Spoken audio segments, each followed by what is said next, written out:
So today we're going to be talking about the Surface Duo 2 and this is my 1 month review. Okay, so there's a couple topics that I want to talk to you about today. The first being the learning curve for this device. So I talked about it a little bit in my 1 week review, how learning the gestures and all that sort of stuff. But this is more the learning curve of the 2 screens. I found myself just using the phone like a normal candy bar phone. I'm like, I don't really seem to be using this screen that much, and this screen is where I do most of my work. So if I was just scrolling through Twitter, I would just be scrolling through Twitter, and then occasionally a link might be there and I click on it and then it pops up on there. I'm like, oh, that's cool. I wasn't really getting the full benefit of using both screens. So I sat at my PC one day when I realized this, and I said, wait, I've got 3 monitors set up to my PC. How do I use all these 3 monitors? So I looked and I kind of studied my process on my PC, and then I kind of transferred it to this phone. So I started thinking of this phone more along the lines of a little portable PC than a phone, and then it kind of started to click. So with work, I get a lot of emails, like a lot. And so, because of that, I'm always on Outlook. And then, we use Teams at work to have meetings. I look at my, you have your email open on one screen, you look at your calendar on the other screen. Some of this may be blurred, sorry about that. I like my privacy. But yeah, then I started, getting to think, oh, I could also have this app open to make my life easier. I use Notion to pretty much sort out my life. So, a lot of times I could be reading an article on Google. It's like my newspaper in the morning. I sit there, have my tea, read Google, and then I find an article that's really intriguing, and I'm like, oh, I could use that for a resource in one of my videos. So then I open Notion, and it's quite simple, like for instance, the Windows 11 22H2 moment update. If I like something about it, I can go into my YouTube channel.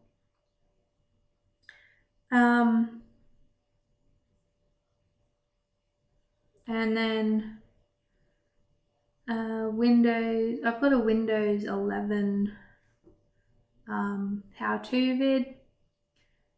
So I could put that in the ideas. So if I need to, I just copy and then come over to this screen, paste, create a bookmark, and it's there on my Notion, so I can look at it when I need to. And just little things like that has really kept me in the flow. I don't have just the one screen, and if I tried to do that on one screen, I would have this open, and then I would have to cancel out of that, then open Notion, then go back and go back into Google, copy it, get Notion back up. There's just a lot more steps with just one phone screen rather than having two. That's the other huge learning curve I have found. Because after I did the 1 week review or thoughts video anyway, I kind of said to myself, I'm not really using this phone to the most potential that it could, give me. So, I took a step back, and it's been really productive now. So in saying that, this device is not for everyone by any means. The rough start to life it had, lots of people just still view this phone as it's broken, it's a joke, go get a real phone sort of thing.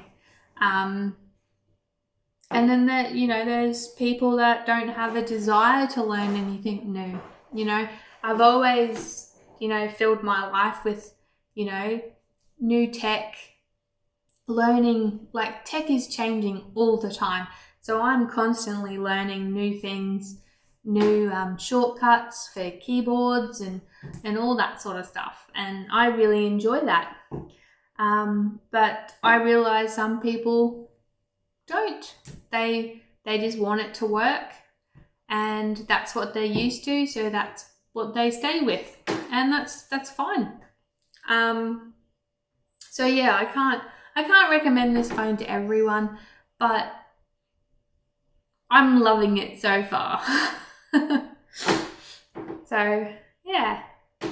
I also, when I go out and about in the world, and I pull out my phone out of my pocket, open it up, and then pay, I get a lot of looks like, oh my god, did you just break your phone by spinning it all the way around?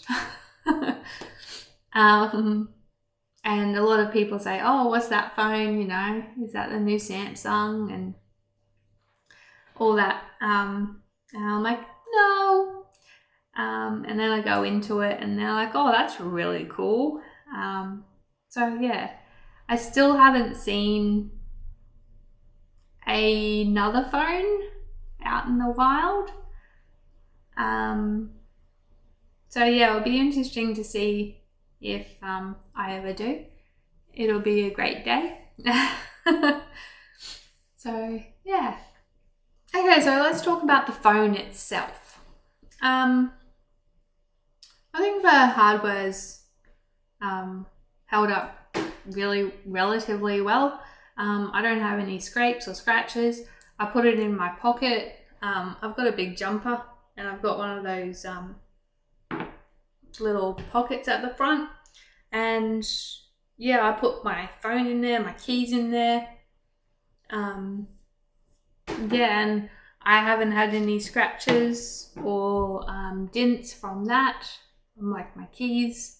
The only thing that I find so much, I'll try and get it in the picture, it's just so it's just such a fingerprint magnet. Like, it's just so smudgy, it's insane. But yeah, apart from that, I don't have any qualms about the actual phone itself at all. The hardware, the fingerprint scanner, never skips a beat for me. I've got two fingerprints on there. It works quite quickly. Previous phones never used fingerprint scanners, never, because they were always at the back and there was like a camera there, and I just couldn't get my finger in the right position all the time, and it was just frustrating. So yeah, this is like the first phone that I've used the fingerprint scanner, and it works really well. I think all phones should have their fingerprint scanner there. Like it's a no-brainer, you know, like just put it there. It's easy. Everyone has an on-off button. Yeah. And the hinge, same, it's still nice and easy to open, you know, it still sits in any position that you want it to, you know, like you can move it just a little bit, it stays there, no give whatsoever. So it's pretty good.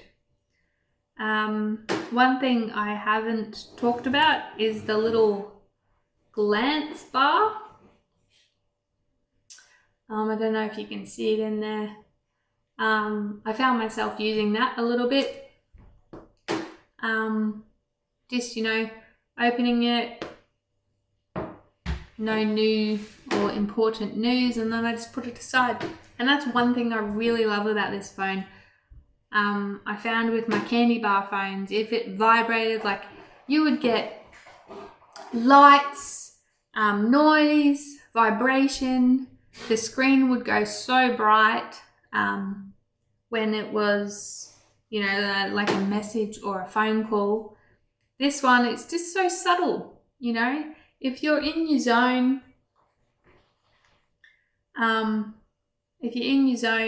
you might get a little color there. I'll see if I can get a video of it, of a phone call, but it doesn't disrupt if you don't want it to. You know, it's there, it's closed, you do your work, and then, you know, if you need to, you can answer it or see what message you got.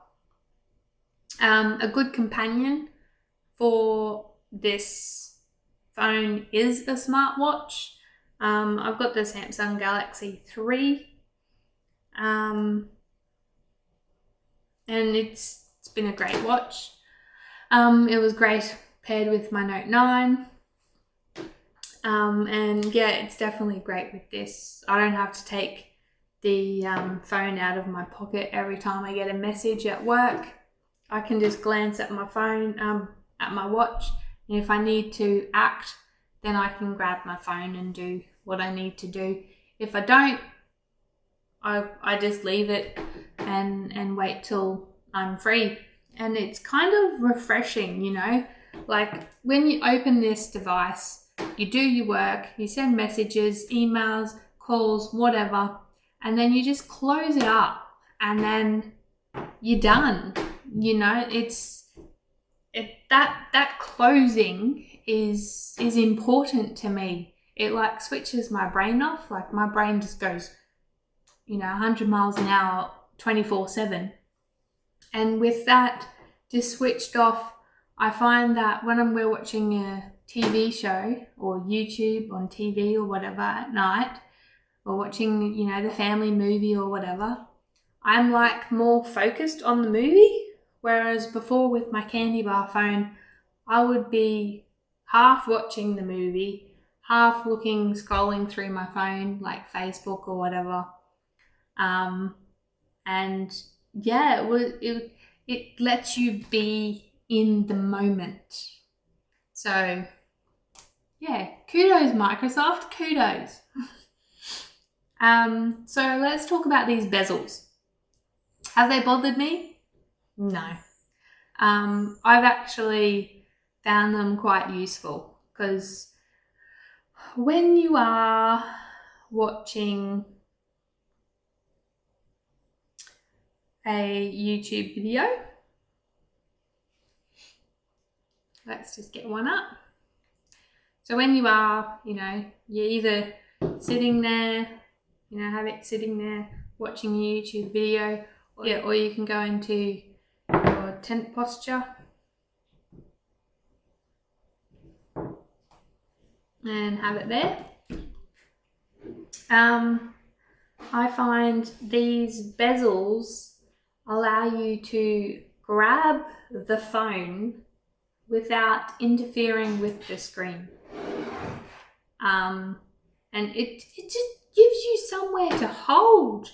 Going from the Note 9 with the curved displays, I would find I would be holding the phone and then just randomly it does something else because my finger was accidentally touching the little curved bit. So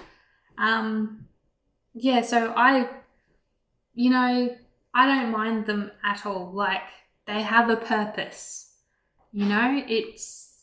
it's not like they just did it for shits and giggles,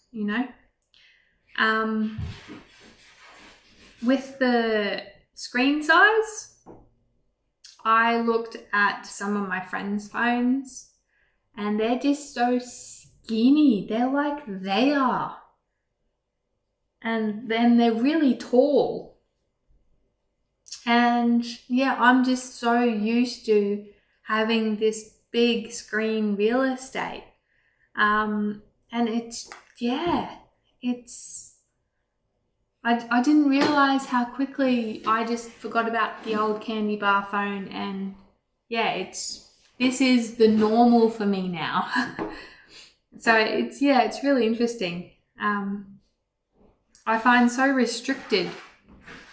Like I find like I'm really restricted when it's just a candy bar phone.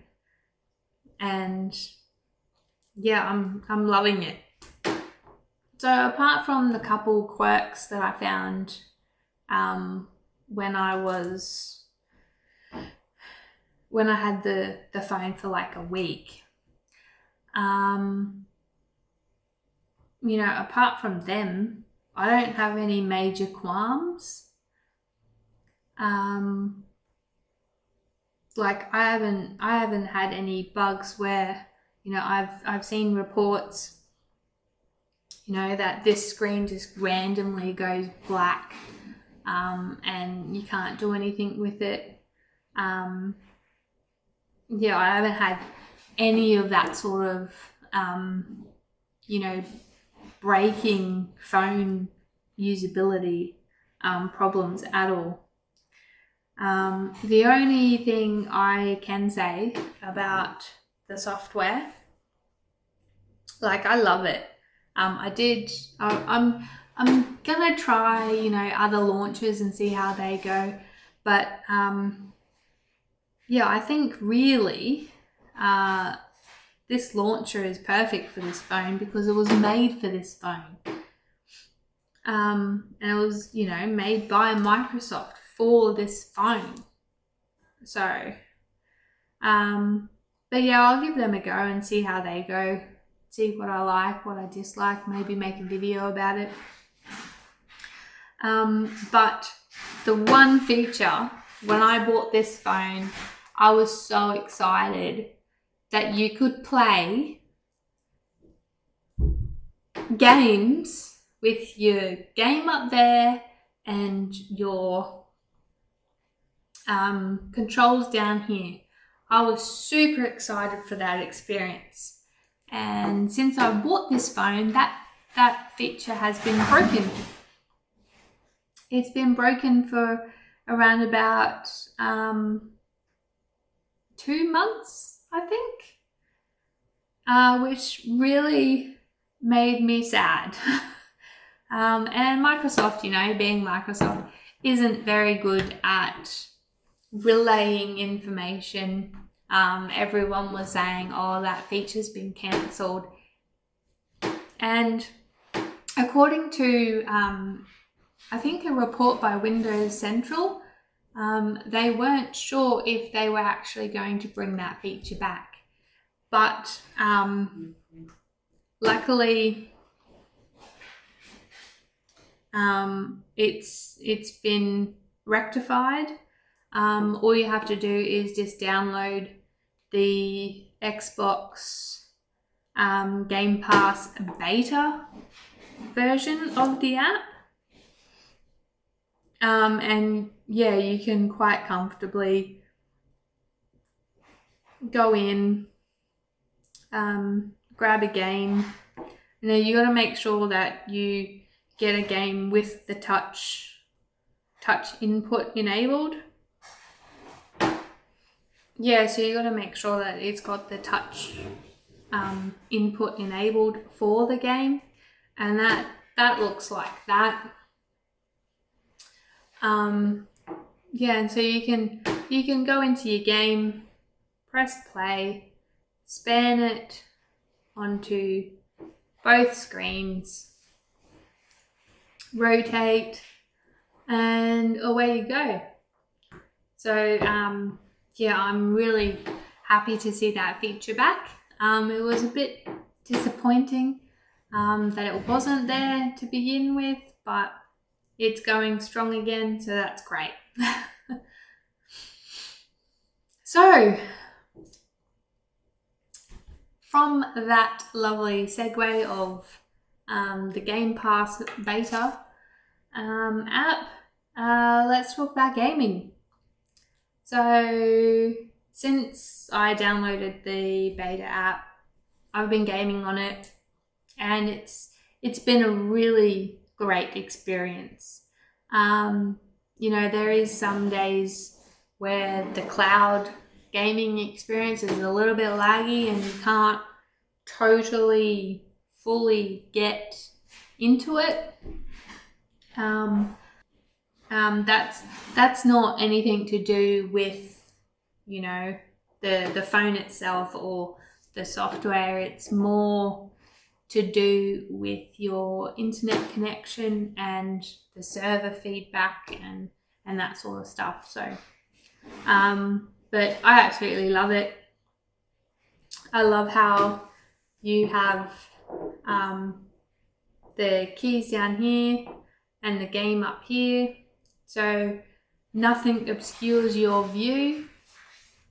Hopefully this will be adapted by other developers, and if Microsoft, you know, does buy Blizzard, hopefully, I think it will be really good. Yeah, then they could implement it for, you know, Diablo and Diablo Immortal, their latest phone game. So that'd be really awesome. I did find that the phone got a little bit warm, was never super duper hot. I did a couple 1 hour sessions, and I think I lasted two and a half hours, and I think I drained the battery from full to around about 60%. So it does tax on the battery like anything does. But yeah, I had a great experience. I'm downloading some emulators at the moment, gonna see how they run. So I might do a little update for that. So talking about battery life. I get up around about 6:30 every morning and go to bed around about 10ish at night. So far, if I haven't been, you know, testing the phone for video purposes like this video sort of thing, like gaming and all that sort of thing, I get through the day no worries with around about 20% battery left. Your mileage may vary. I get around about 4 hours of screen on time each day. You know, as I said, I wake up, have my morning cup of tea, then, you know, I watch YouTube videos and look at my Google feed, see what's happening out in the world. Get all the latest gossip for games and tech. And then I'm off to work. I do emails, texts, calls, you name it, on my phone. Then, I could possibly pick it up for a couple games, at night time. I watch YouTube while I cook dinner. I'm not an overly heavy user, but it still gets me through the day quite easily. If I do go on long trips, I do plug it in. It's just a habit, especially from my Samsung Note 9. The battery was completely dead on that thing, so I had to plug it in wherever I went. Same with if it's sitting on my desk. I do tend to plug it in, but the days that I haven't still saw me through the entire day. When I do plug it in, I find that I've still got around about 50% battery when I go to bed. So I know other phones can, last like almost 2 days, like the Pixel 7. But, I'm used to charging my phone every night when I go to bed. There is a feature on this phone as well. When you do plug it in and you've got an alarm set, it'll trickle charge your phone for that duration. And that actually helps save the battery life in future. It does take all night to charge it, and it's fully 100% when your alarm goes off. So that's a nice feature to save on the battery life down the track. In saying that, if you do put it on charge during the day, it's very quickly to get up and charge. It does have fast charging and all that. You can turn that battery feature off as well. So one thing I also want to talk about is the camera. So I never used a Surface Duo 1, but everyone said that the camera was super bad. And then the Duo came out with this camera bump, and people just absolutely hated it. They're just like, why would you do that? And when you make a phone this thin, like this phone is like paper thin, you kind of have to have a camera bump. So,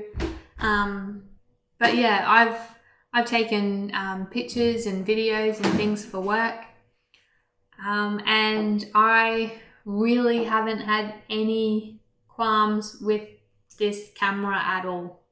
I do realize that they did a huge amount of software updates, so I never saw it when it was bad, but it isn't bad. I've got some side-by-side shots using this phone and my old Note 9. I can't really tell the difference. If anything, the Surface Duo looks better.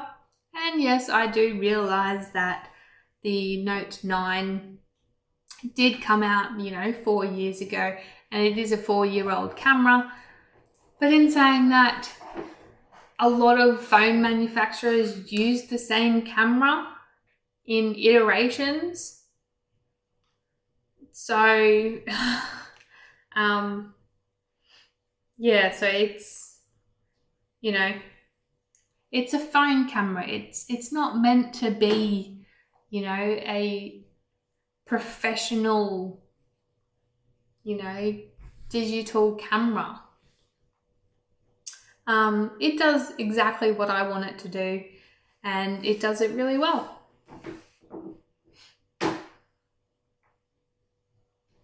So let's talk about phone use.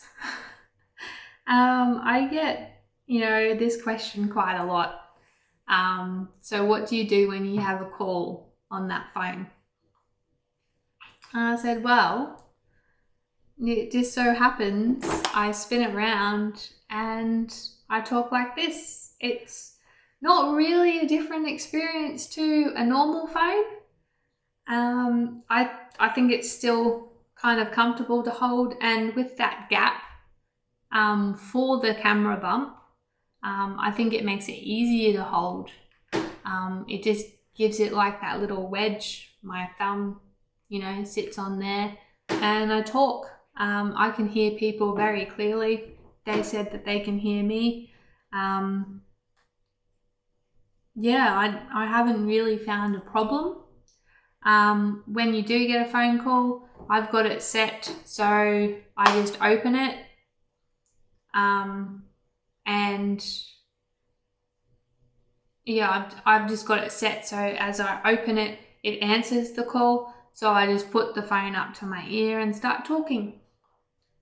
I did notice that I do a lot of things at once. I'm a multi-purpose, not really multitasking, because I don't really believe that you can really do that efficiently.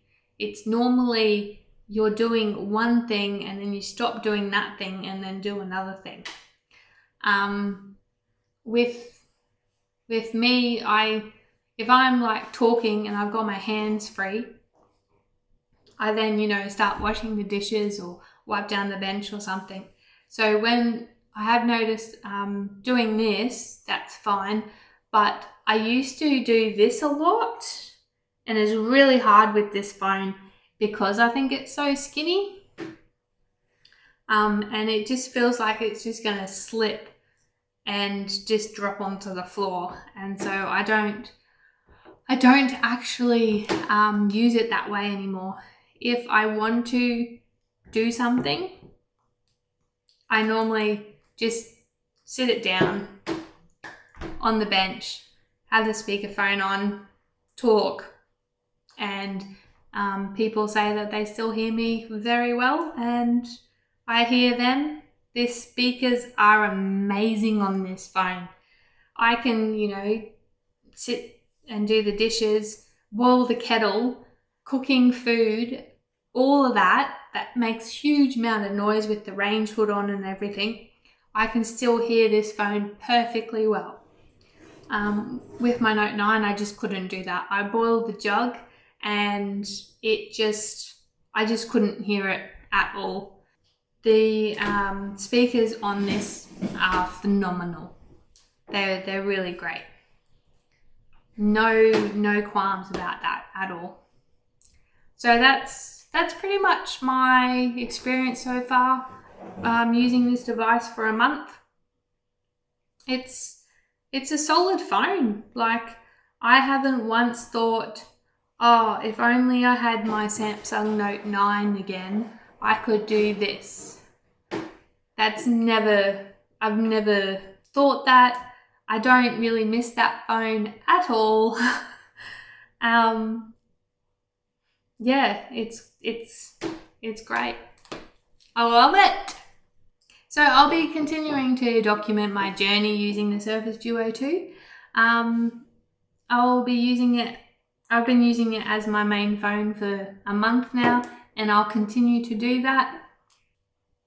Thank you very much for watching. Please subscribe and like this video. Let me know your thoughts about your Surface Duo 2. And as always, have a great day.